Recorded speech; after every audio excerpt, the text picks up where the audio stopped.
Welcome to Unstoppable Podcast with Harry Sardinas, inspiring conversations with influential millionaires, investors, thought leaders, entrepreneurs who are making a massive difference with their innovative products and services, and sharing the challenges and wisdom of how they sold their first million. How would you like to achieve your first million? And today we have Amira, which is the founder of Epic Maui Hikes and Epic Events. Amira, tell us, what are the 5 steps to make your first million? So for my business, I ran off of a few different principles that I met an older man when I was living in the jungle, and I asked him what was his 5 things he wished he learned at my age. And one of them was creating residual income.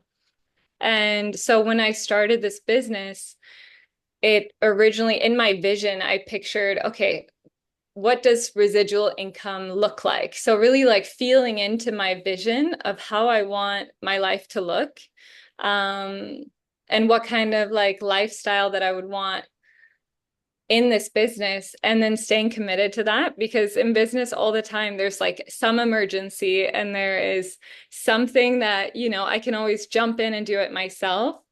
And so I guess my role has always been, no, I'm committed to being a visionary, and I'm committed to just figuring out how someone else can help. So going with like the motto of who, not how, has been a major shift for me, of just finding people that really know that, that have the magic to contribute to the business in the way that we need, instead of just, you know, solving everything myself. That's been one of like the main principles.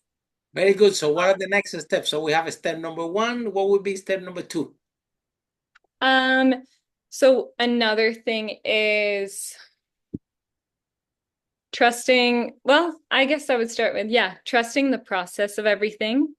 I think there's so much doubt all the time. And for me, I have a business partner and he's an angel, so I feel very lucky. But of course, still, there's moments where things get stressful. I mean, COVID happened, and so we didn't have business for like a year, and we've made mistakes along the way. We've like, you know, missed a tour or something. We've had things happen, and it's so easy in those moments to come down on, you know, each other as partners, or as or to let it affect the script of the business and to start seeing things in like a negative light. So for me, something that's been huge is reframing everything into a positive. And especially when I'm talking to my business partner, it sets the mood. You know, we have different roles. I'm online and he's in person, and so when I'm talking to him, that ripples into how he talks to our guides, and that ripples into how he feels about the business. And it just creates like a climate of, like positive energy towards the business. So keeping that vision, even I've noticed like doing manifestation exercises and like any kind of work on myself, I've noticed that the business naturally tends to do good. But yeah, I would say primarily on that one. Yeah, making sure to keep the climate good between like business partners. Like sometimes people can get, you know, think about themselves first, and we don't really have that in our business. We're just like, how can we rock this together always? And like, and coming from like generosity with it is powerful, not letting the lack mindset come in. Okay, next step number 3. Cultivating a team of high achievers. So finding people who not only do the job, like initially we looked for people who did the job, and that was really cool too. But finding people who fall in love with our mission, that really get it, like spending a little bit of extra time, you know, connecting to them and telling them our vision and mission, And as they fall in love with it and staying really open to how they want to grow it, because we don't know, you know, especially our guides are younger than us and they're a little bit like more tapped in. So we just listen and they're like, oh, I want to do this, or I want to change this on the website or this on the flyer. We get excited with them. We're like, yeah, let's do it. You're awesome. Yeah, so that would be step 3. Step 4? Okay, this one's really interesting because I don't know who told me this, but it was right at the beginning when business. So the 4th one would be never say no, just charge more. I love it. Yeah, because Love it. it's interesting that like initially when I would get requests that said, can I do this weird thing? Can I change this? Can I can I add a picnic? Can I, like, all these requests that we didn't have on the website? Initially, I would say no. And then I met somebody that just told me, they're like, but is there a price where you would do that? And I was like, I mean, I guess if I charge something outrageous, you know, and at that time we were charging nothing for our tours. And so we were normally charging 500 or something for a tour. And then we had this group and they had every ridiculous request in the world. And we decided I was like, screw it. Yes, we can do it for $7,000 or something. And at the price comparison is kind of extreme, but they were like, okay, great. Sounds good. Send us the invoice. And I was like, what? Are you serious? Like, I was mind blown. I was like, oh my God, we can charge anything. And people will still buy. Yeah, And I think it gets kind of, for them, absolutely.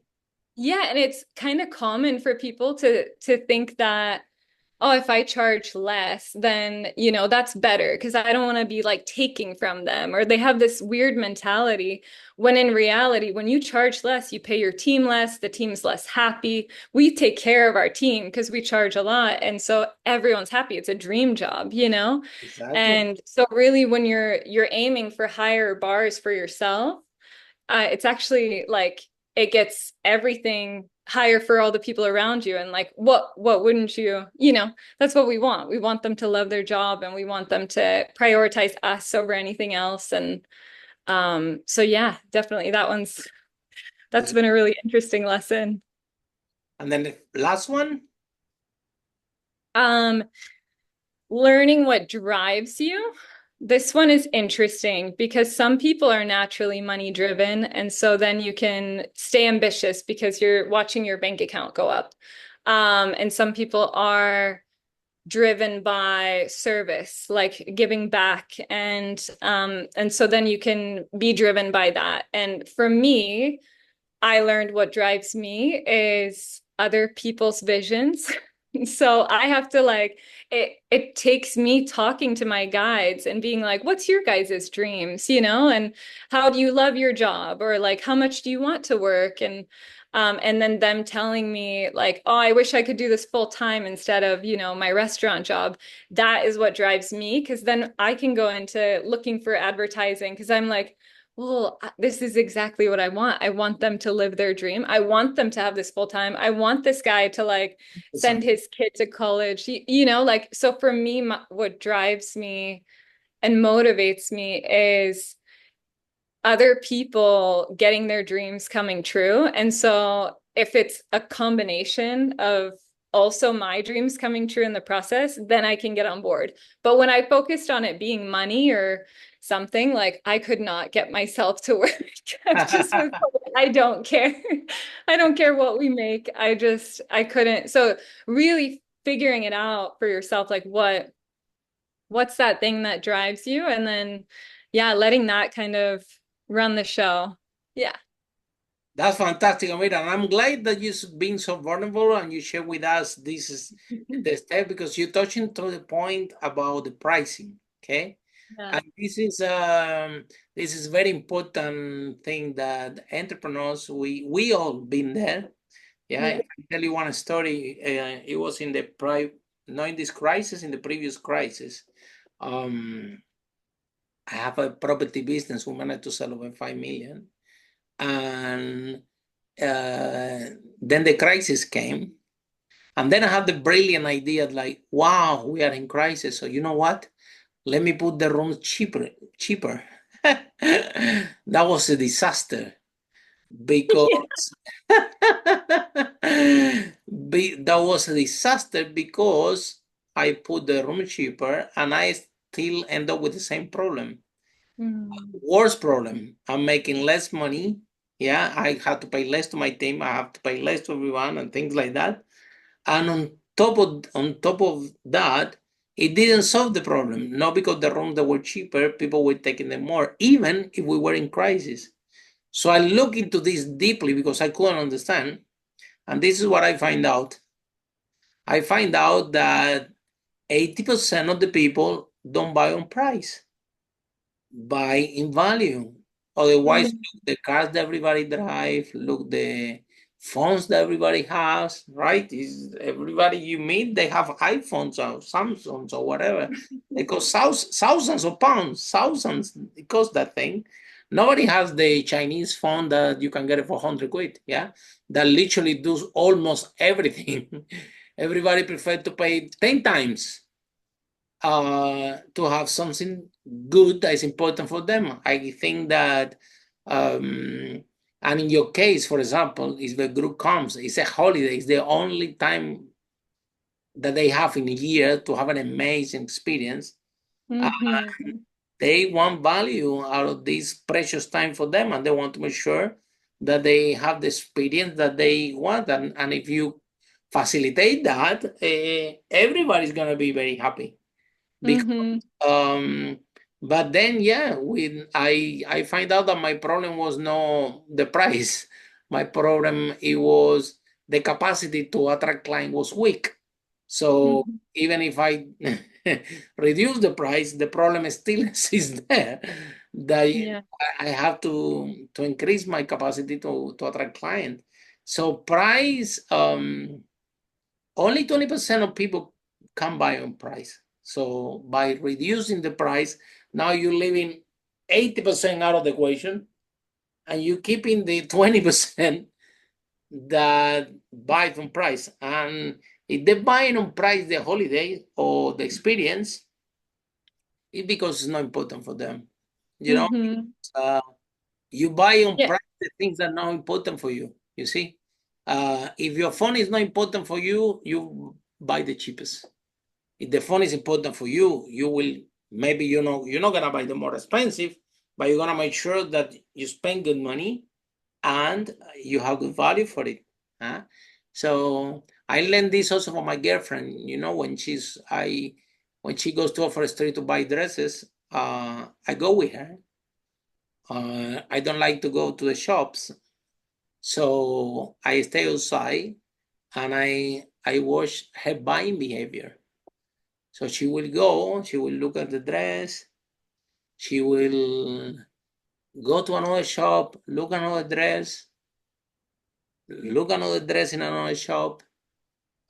And all those dresses have different prices. Some of them are cheaper, some of them are more expensive. Yeah. She never picked the cheapest. Sometimes she picked the more expensive, sometimes no. But if you see the buying behavior, the people when they buy, and it's important for them, dress. She's also a podcast host, so she makes sure that get as much value as possible for the money. But that doesn't mean that it's cheap. Okay. If the car is not important for you, you will buy the cheapest car. If the car is important for you, you will buy a good car. Yeah. This is what happened with everything. So this is what I find out on my big research, because I still didn't understood what happened. I'm like, how come this is cheaper and I'm still worse? Yeah. This doesn't make sense. I'm like, this doesn't make sense. And so I dig into the issue, and this is what I find out. I find out that by dropping the prices, I was moving from 80% of the market to 20% of the market. So I'm shooting myself in the foot. And the other thing that you shared that was interesting is about be a contribution for others. Okay. I think that money, people think the money gonna make them happy. it doesn't work like this. No. That's what you think. Yeah. Like, for example, when I started the business, we were like, I want to make the first million, I want to make the first million. But then when you make it, after 3 days, you are like, well, what was the whole fuss about? It won't make any difference. However, make a difference in people's life, Yeah. be a contribution for others, that give you a level of fulfillment. You get paid in another currency. Yeah, then it feels like it's soul, like it feels so good for the soul, and then the money's just a bonus. And Yeah, that's, exactly. I think that's the best way to drive your business is You get like, paid in another currency better than money. yeah, Currencies, it comes with love, it comes with gratitude, and yeah, you know what this currency does? They keep you happy, they keep you healthy. yeah, All that energy comes to you. So I have experienced this because I do this conference, and sometime in the metro here in London, I find people find me always dressing purple, so people recognize me very easy, and they're like, "Harry, is that you? Man, I saw you speak in that event. You changed my life. Look, this is a picture of my children. I did what you said. Look, this is my business. I'm making a lot of money. And okay, let's take a picture." And the kids, come on, let's take a picture with Harry. And then the metro, the people looking at me, I'm like, oh God. And then like that, but at the end of the day, after I arrive home, I'm feeling amazing. I'm feeling like, wow, something that I say, I didn't even remember. I didn't remember the event. I didn't remember anything. Neither the person. It was 1,000, 2,000 people there. Hagan said, man, I was there on the second floor. Where? This day I saw you. And really, yeah. And you say this, and I did it. And uh, so that level of fulfillment is something that it become quite addictive, actually. Maybe yeah, that's what I do. And even this podcast, what we're doing, right? Is somebody's listening, and we can make a huge difference of their life as an entrepreneur, or they can follow your dream and see you as a role model, especially women that are out there. They have kids and they want to make money. So things like having the business online, or that they can work from anywhere, that's a big benefit for them. So which advice do you have there for women entrepreneurs that want to start their own business, and they need the last push? What would you tell them? I think that so a huge thing for starting anything is knowing that when you start something, the world will, like, you will feel overwhelmed with doubt from the world. There will be so many people that say, but so many people are doing it, or, oh, but how will I do it different? Or maybe that's a bad investment, or whatever. There's so much that comes in when you're trying to create something. And so it's very interesting to kind of pierce through all of that plastic. Like, it just kind of comes in and tries to trap you down. And most people listen to it, like most people, because they're not around people that are doing it. So they're just like, I couldn't do that. Who am I? Right? Like, I'm just a person. I don't really, like, let me just find a small role where I feel comfortable. And there's nothing wrong with that too. You can definitely do that. But Yeah. I think if you feel it in your soul that you're meant for more, like really committing to that from an internal place, like really just in a manifestation, people are always talking about that life is 80% internal and 20% external. And so internally, if you decide that I'm going to create this, I deserve this, I want this, then pour everything into this vision, like every little ounce of doubt that comes in, and there's going to be a lot, meet it with like, haha, I got this. I can handle that too. And oh, thank you, doubt. Like, I'm going to make sure that I'm prepared to handle that when it comes up, because even for me, I didn't go to college, like I finished high school by like, just just the last minute. So it was, I guess for myself, I would say it doesn't matter where you come from. It doesn't matter what your current reality is. I used to be the bird at Red Robin. And like dressing up in costumes and making minimum wage, and then I just decided, screw it, I'm just gonna do something completely different and then see how it goes. And so I would say, this decision. Then yeah, it's what decision. happened? What happened in that decision? What make you to That's a say, great question. yeah. So for me, I was kind of lucky or unlucky. Most people would say unlucky, right? I had a brain surgery where I had like less than 1% chance of a full recovery, which is crazy. And that that really changed my life, because it kind of erased all the programming in my brain of what's normal, what is social norms, what am I supposed to do? And so it gave me this kind of childlike wonder towards the world where I thought, I could just do anything. And so I just did. And when people would come to me with their stuff, I didn't have anything inside me that said their script is the truth. It was just, oh, that's interesting. And then I would just keep going. But I think that my brain surgery was like the biggest blessing in my life, because it was a total reset. And Wow. yeah. That's a great story, yeah.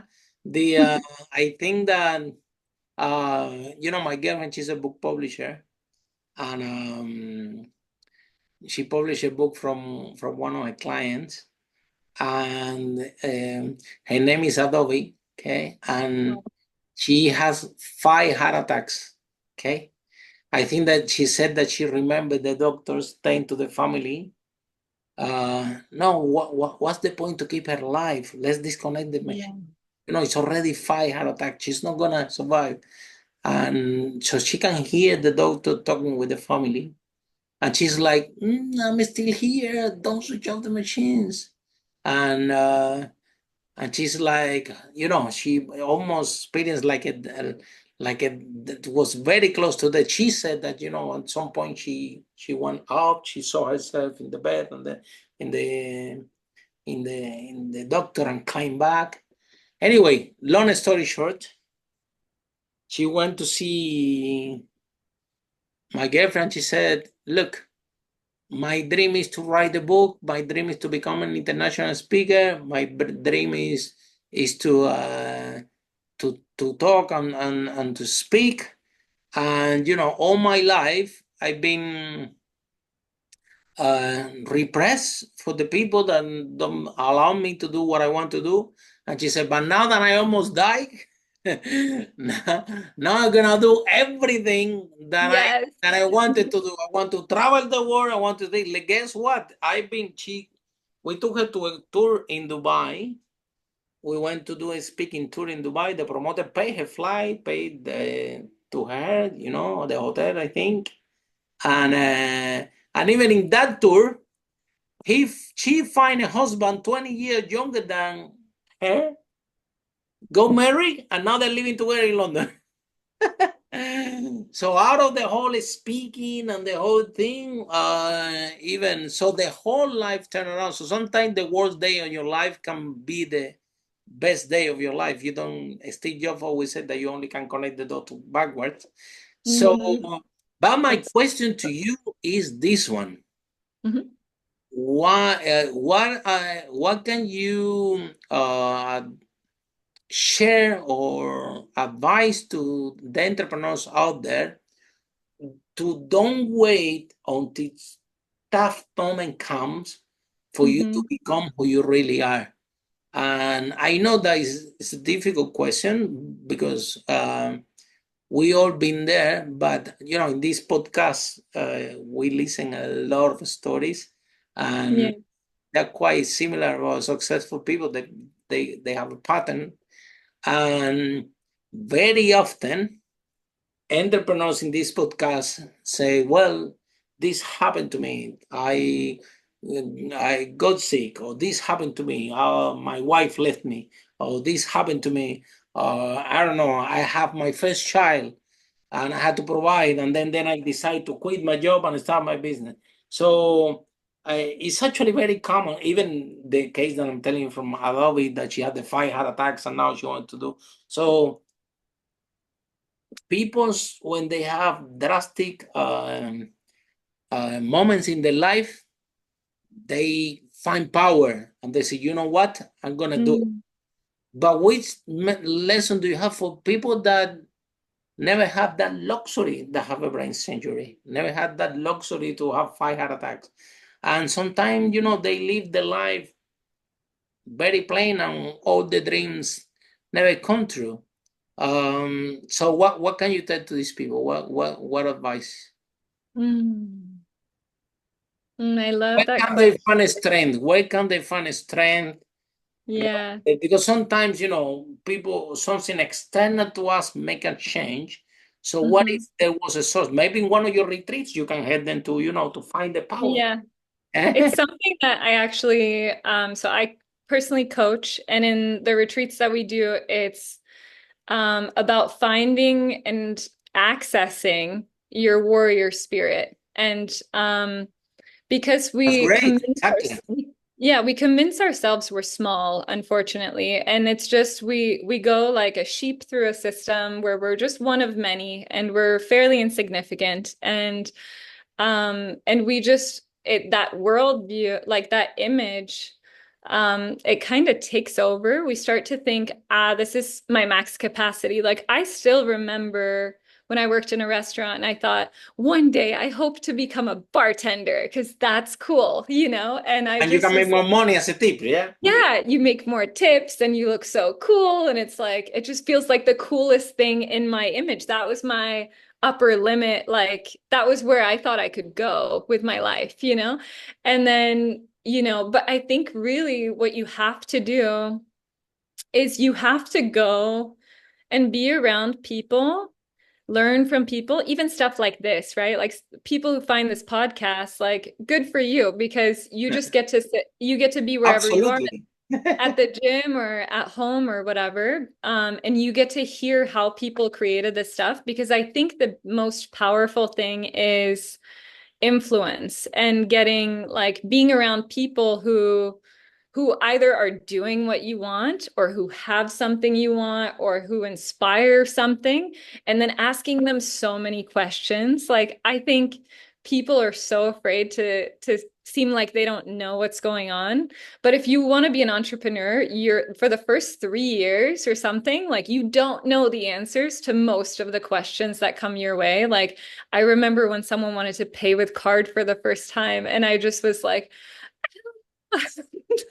I don't know how to do that. And so it's like these small baby steps where or like a confirmation email. Like I just didn't know how to do anything. And so for the first few years, pretty much it's a lot of research. And the more you talk to other people who are doing what you're doing, like without any, I mean, you can ask questions and they can say, no, I don't want to talk to you. But what I've found is people love helping, people love being of service, and they love seeing people's dreams come true. And so just going up to people who seem like they have anything figured out and just asking them very clear questions of like step by step, like how would you do this?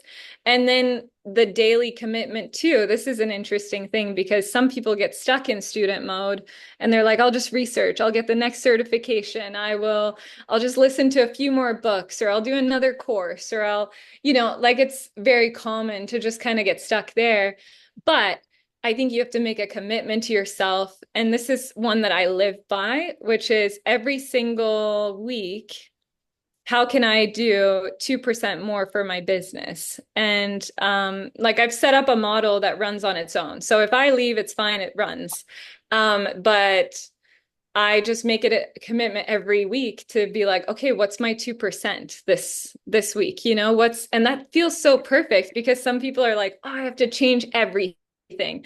I have to go from never having spoken on camera to like I have to be a speaker on a TEDx stage or whatever in like a year. And I think these massive jumps, it makes it so confusing for our system because we don't have the bridge, you know, like we see where we are, and then we see this thing that feels a bit out of reach, and then we just kind of don't like ourselves in the process because we're not there, but you know, and we don't want to be there. But if you get really clear on where you're at right now, and you look at what's 2% more, what's 2% more, what's 2% more, then what you start to notice is that it's growing and it's abundant and it's, you know, and you get to be proud of yourself every step of the way. And if you don't know what 2% more is, then looking around at the people you're working with too, and just, you know, asking questions, like let go of that ego that thinks, oh, I have to know everything. 100%. You don't, you know, we don't know anything. And business is fragile, you know, it's like we build something that hopefully doesn't get hit by, you know, anything. Hopefully it's invincible, right? But business is fragile. Everything we have, we can lose it. And so it's doing stuff to just keep preventing that. And I almost live by the mentality that everything that, you know, yeah, like everything can go away. So just work your butt off at making, like, don't get comfortable ever. You know, there's always great tip. Great tip, because the you know, the market can change. If I tell you stories, you know, we have businesses that market change drastically. We couldn't implement with enough speed, and we have to de-escalate the business. So now let's talk about what you were talking about, the limiting belief. Only one thing first. I think that you say, like, well, you didn't went to college and you only passed by the minimum. Yeah. Barely, yeah. Barely, yeah. Okay, I'm an engineer, but I always was passing by the minimum. Yeah. I find out, I look into this, and I find out that that my way of learning is, I'm a visual person. Okay. And the education system is mainly auditory. And that's why, you know, everybody in my class, they were having top marks, yeah. And then I'm always, I study and always lower mark. And until there was a subject, the name was trigonometry, spatial trigonometry. So it's something that you can see in the 3D, you have to imagine and you have to visualize. And guess what happened? I reached the maximum, and most of the class failed, and nobody knew what's going on. Neither me. Yeah, there was but how come you get the maximum in that one? What's so difficult? I'm like, I think if it easy. And there is also a book from Roy Kiyosaki that said why students A work for student C. So I think that the the point of the story is that I think that every single human being has the capacity to learn, and we all learn in different ways. Unfortunately, the education system is designed for only one way of learning. And if you're lucky, my girlfriend, she speaks 5 languages. She's auditory, same like with the education system. So obviously she has highest mark in everything. She speaks 5 languages. I barely can speak English and Spanish, which is my own, because I'm not auditory, I'm visual. So at the end of the day, but that doesn't mean that you're not smart. Actually, I interview a lot of entrepreneurs in this podcast, a lot of multi-millionaires, and I think you are one of the brightest person that I ever interviewed. You are amazing, and the thing is how you have very good energy. And this is my question. Yeah, how you know when you started a business, you know, at the beginning, like you described, you have to lower your price because nobody knows you, you don't have experience. So then you lower your price, you get not the best clients. Maybe you go to your supplier for the retreat. Now they give you very high price because they don't know you, and you are now in one person giving you all this price really high for your things, for the infrastructure, the hotel, the retreat, the whatever. And then you have on the other side this client trying to pay you very little, asking you for discount. And then you're accumulating all this negative baggage that we all entrepreneurs have.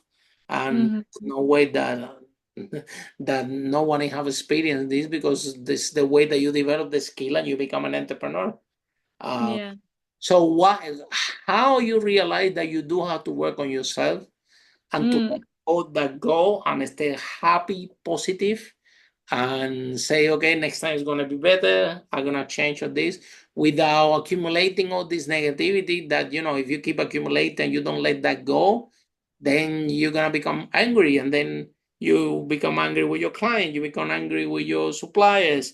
And as you know, mentally, emotional pain can become physical pain. You can end up with cancer, you can end up with some kind. Yeah. So how you find out that you do have to work on yourself, that you have to let all this negativity go, and you want to smile, be positive. And so what you do? You meditate, you run, you go to a gym, what you do? I guess that this is such a great question. It's I'm actually super passionate about it because I feel like we have to face all of life head on or we lose it all. And so that can be, and that's not coming from a place of I'm scared to lose it. It's coming from I'm prepared to lose it if I don't do my work. And so for me, I see all of life the same. How we do one thing, we do everything. So if we don't go to the gym, if we don't do things that that push ourselves to see our limitlessness, if we subscribe to the doubt, which can even be on a cardio machine. And I honestly am pretty new to the fitness stuff of the last few years, but so a few years ago on a cardio machine, I just I felt my heart rate and I got scared. I was like, I need to get off this machine. And I did. But then what I realized is if you don't face those things in the mind that come up, then you just get bullied by your own system. And your life will not be good. Like it just shows up everywhere in relationships, in friendships, in how we relate with business partners or coworkers or whatever. If we are not if we're coming from this space of I'm not I guess I feel like we need to prepare ourselves to bring love to everything in our life, to bring power to everything in our life, to cultivate it in here first. And if there's any other stories, and there's so many stories, and they come up daily, and to confront them. But if we confront them, then we can show up and we can give to our environment, and we can give our heart and soul into our business. We can give our love to our partners. We can show up with energy for our friends, and we can be a gift into people's life and in business and as a business partner. And but if we don't do that work, then we just go on automatic and the stories just come in, and then our energy just gets lower, and then we're in reaction, and then a guide says one thing and all of a sudden I'm rude to them, or I'm, or someone it's just, if we let ourselves exist on automatic, if we let ourselves get comfortable, we are risking a lot. It's assuming that everything is permanent, and I think there's a better way to operate of assuming everything's impermanent, and from that way, so, and maybe it's a brain surgery too, right? Because I am on borrowed time. I would have died 11 years ago. So for me, everything is kind of it is a gift. Every day is a gift, and every relationship is a gift. Every moment with friends and every moment that the business is doing well is a gift. And so just cultivating that, because that's not an automatic state. We wake up and we're groggy and we haven't had coffee and all this stuff, but really confronting all of that and getting ourselves into the state that we want to be in, and How you do this? showing up prepared. So this is a lot of what I coach too. It's when I feel stuff, which I'm a girl, so there's feelings, but it pops up. And so when I find that these stories that come in, which they sneak in all the time, you know, they're like, I'm not enough, or I'm like, I'm not strong, I'm weak, I have these struggles and the struggles are too hard. Like there's all this, it's like we all are such dramatic beings, and I've never met anyone, no matter what money they have or business they have, that don't struggle with this, like, I'm not enough. Oh, we are very good at being dramatic. We are amazing being dramatic and negative. Oh, we are amazing at this. And we look for Be problems. positive, to being positive, this is completely different ball game. But to be negative and to be dramatic, oh, we are all amazing at that. Yeah, exactly. And so when these stories come through, I think, especially, I spend a lot of time with like the spiritual kind of hippie community, and it's very interesting because then they push it away, you know, and they're like, I don't want to think about the negative thoughts. And that is kind of toxic, because then you get stuck in this like, you know, restricted state where you're like, any negativity that comes in, you're like, you know, and you just try to avoid. And if you instead have the mentality of curiosity, just like the same as what I said in business, of like, ask a bunch of questions, do that with your internal world, you know? So when these things come up that are scary, like emotions that you didn't want to deal with that day, you know, because they always just kind of show up. But when they come up, just race to the finish line, you know, and the same thing in partnerships or friendships. If there's a conflict, race in there, you know, get in there, get curious, like ask the questions, feel the things. I like, you know, do a quick cry, do a quick, you know, scream, get it out of your body. And then make sure that this vessel is running in a good, clean state before you even leave your house, you know? And for people who are working 9 to 5s and don't have the time in their schedule or whatever it may be, just find a way to invent it. You know, for me, one of the most therapeutic things is when I'm driving. I'll be driving by myself, and I just use that time to like really, you know, like cry it out, scream it out, sing it out, like whatever needs to come out. I'm like, let's go, you know, like human experience. I'm here for it. Yeah. Yeah. And then from that place, then, you know, if you detox and let that stuff go, you can show up present. And so it's just whatever works for you. But I guess for the people that push things away, like it's just like in business and in life, it's not the way. Just like get in there, get in everywhere, and just like really get intimate with this experience that we call life. Yeah. And then to find the power, I think that we teach something similar. We have a workshop, speakers at least. We do it all over the world. Yay, amazing. And one of the things that we talk about it is about, we call it the circle of possibility. Okay. Because you know, when you're a baby, everything is possible. Yeah. The baby want to walk. It's not like he's gonna say, oh, I cannot walk. No, he will try again and again and again. He will fall and get up, and eventually we all manage to walk. But what happens when we are in this process, we don't have any limiting belief. Maybe when he falls, he doesn't have a limiting belief, oh, I cannot do it. He just try to get up again and try to do it again, try to do it again. So we all are winners, you know, out of millions of spends, whatever, only we made it. So we, every time when we were born, we were winners, and everything was possible. And when we were babies, also everything was possible. What happened is the following. What happened is that after you have 3-4 years old, yeah, maybe you have a sister or brother, and maybe you play, and then you hit your brother or whatever, and then your mom is gonna come to you and hit you, or your dad, and say, look, don't do that to your sister. And then you're gonna make it mean that you're not lovable. And then you go to school, and then you raise your hands, to answer a question, and then you said the wrong question, and then everybody said boo, and then now you make it mean that you're not smart.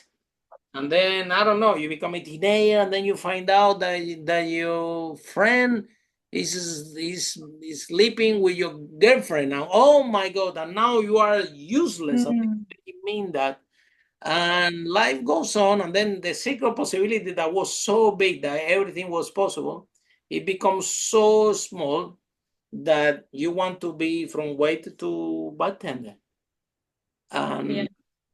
And that's it. This is why the secret possibility can it close so much that this is what, but it's all in our brain and what we're making it mean of the Yes. that happen in our mind. So, That's but what I mean by the 80% internal game. It's like we think we should show up for life and like get things from people or get things from the world. And it's like, and it's this scary lack way of existing where you're like, how can I grow this? And maybe over here, and like it's this graspy nature, but really we have to just like go and connect to what's in here, all those stories that we collect, from our entire life of being misunderstood. And so they need a brain reset, yeah, reset the brain and open that secret possibility again.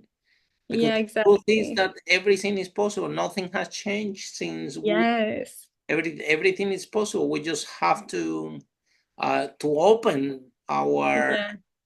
our secret possibility where it was Yes. beginning, and to Yeah. surrender and to let that go, all these things that we make believe in our mind that not actually true. and, Hmm. and then the other thing is like regarding like you said about your that you passed the school but very little and things Yeah. like that. Let me tell you, I know a lot of people that have PhDs that have read thousands of books. You ask them any book and they already read it, and they're so clever. They don't have the freedom in your life that you have. They don't have the happiness in your life that you have. They don't Yeah. have the business that you have. They go and work 9 to 5 with all the Yeah. PhDs and everything. So at the end of the day, what's the point? Or who's really smart? I'm gonna leave it Yeah. there. It's just figuring out what works for Yeah, you maybe and they are happy. Maybe they are happy. Maybe they are happy in yeah. a way. So we're not questioning that, but something And for sure, they do not have the freedom that you have as an entrepreneur, or that we have as an entrepreneur when we make our business going autopilot. We don't need to be there. yeah. And And it's I think it's amazing interesting experience. because It's an amazing experience. It's so amazing that you don't have to do anything and money comes to you. It's brilliant. yeah. Love it. Yeah, and we all deserve it. I Absolutely. think it's interesting that I didn't want to be in school and I was bad at it. Well, I think I was just rebelling against it, as Mhm. many people do. And when you're in that position where you're, like looked down on by the teachers and you don't quite fit in and all this stuff, it's an amazing opportunity to just see your own perfection and like just see how you work and work with that, because there's really like you said, there is no limits, it just takes the hours. Like, and I've had so much fun testing myself on this. Like, I find ridiculous tasks. Like, the most recent one was like, I don't know how to surf. I'll never be able to do that. And I heard it in my head and I was like, nope, no, now I have I'm to gonna do go it, for And yeah, it. like it's just all It's these easy different to scripts believe. that come up, just going directly against them. And because we can do anything. It doesn't really matter where we come from or what we're, Yeah. yeah. And then the other thing is that when when we started the business, okay, at the beginning we didn't know everything. But a lot of people talk about failure and how to deal with failure and everything. Nobody talks about deal with success. Yeah, I'm gonna tell you a story. It happened to me, yeah, in one of my businesses that I opened it, and it was all in autopilot. Yeah, money was coming. I don't have to do anything. Yeah, in Yeah. property business.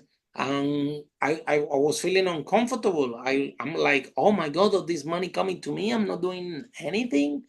This is something wrong. I have to work. I have to do this. So your mind also can sabotage when you have success if you're not ready for it. And a lot of people talk about how to deal with failure. Nobody talks about dealing with success. So let me tell you what I did. I was in my house doing nothing because the business was running on autopilot, and then I'm watching movies. Guess what happened? Because I was bored, I opened a restaurant and I lost 200,000 pounds. Oh What a no. disaster. So you see, sometimes your brain, so when you have success, enjoy it. Yeah, you deserve it. Don't Yes. we all have our minds sometimes, if we are not ready for it, we're not prepared, can sabotage. You can auto sabotage. I don't regret it, because in the restaurant I learned all the lessons in business, the best lesson in business, because when you fail and when you lose money, this is what you really learn. Oh, yeah. So it was a tough school, though. Yeah, it could be having easy, but I learned a lot when in that process. So the whole point of the story is that we had to learn how to deal with failure, but also when success comes to you, embrace it and enjoy it. Because Yeah. you're talking about a concept like permanent, and I like nothing is permanent. And I agree with you. You know what is not permanent? The life. We all gonna die, and this is for sure. Yeah. You see, Yeah. if you have this mindset, and the business the same thing. If you think that your business is invincible, well, you need to keep innovating. You can keep working. You need to diversify. You need to find different streams of income. You always need to find new ways of marketing and new ways of marketing strategies, and how to open more services and diversify, because business is business. Yeah. Credit crunch can come. Like, for example, we also are in the event business, and imagine COVID came, and we used to do tours all over the world, live events, and we are like, what? I was actually in a speaking tour in Peru. We were actually doing our tour. We went, and then we usually go to Dubai, to the Middle East, then we go to Singapore, and then we go to Latin America. We used to go to Latin America, Peru, Mexico, and so on. So every year we leave UK in November, and I'm back in latest April. So the year of COVID, we left like all the years, and it was like COVID was following us. We went to Dubai, was not there. Then as soon as we left Dubai, it came to Dubai. Then we went to Singapore. It was nothing in Singapore. As soon as we left, it was in Singapore. Then it was chasing us. And then in Peru, yeah, we did one event, and the second event, they closed the airport. Long story short, we stayed 111 days in Peru with no live event, which was the only thing we knew how to do. And I didn't even know what Zoom was. And but we out of this process, we managed to do. We created the first international motivational speaking contest online. Wow. We, That's so we did cool. it. We reached over 1 million people, and we never paid too much attention to our social media before, honestly, because all our events was live present. People know us, but because it was COVID and we all need to be online, then our team looked into this. Well, I ended up with over a 250,000 followers in all our social media, which is not bad. So I think that things happen, but business can change drastically. And Yeah. if you have, but what you were talking about, you have that mindset, that positivity, you can pivot, you can find the solution. But if you go to negativity, oh my God, what a disaster, I don't know how to do anything else, this is not gonna work. If you go to this mindset and your brain start to work like that, is it's gonna be difficult to overcome, because we have to find that alignment and that positivity, that everything is going to be fine, and trust the journey, like you say. Yeah, Yeah, exactly. I I think love this has been a fantastic interview. Thank you so much. I think you're brilliant. Okay, so if everyone want to find the power, yeah, and they want to have an amazing holiday, so how it. they can find you, how this process work, tell us. I think the best way is finding me on Instagram, Traveler of Love. And I then like the name. I love it. yes, yeah, Excellent. bring love everywhere. Yeah. Yeah, I think that would be the best way to do it. It's been such a pleasure. Thank you so much. Pleasure. And for all of you following this series of podcasts, see you in our next interview. How brave entrepreneurs like Amira break that wall and achieve the first million. Bye for now. Ciao. Ciao, ciao. Follow us for more interviews with world's most influential, audacious entrepreneurs that overcame challenges and adversity, providing you with the blueprint of how they sold their first million so you can grow your business exponentially.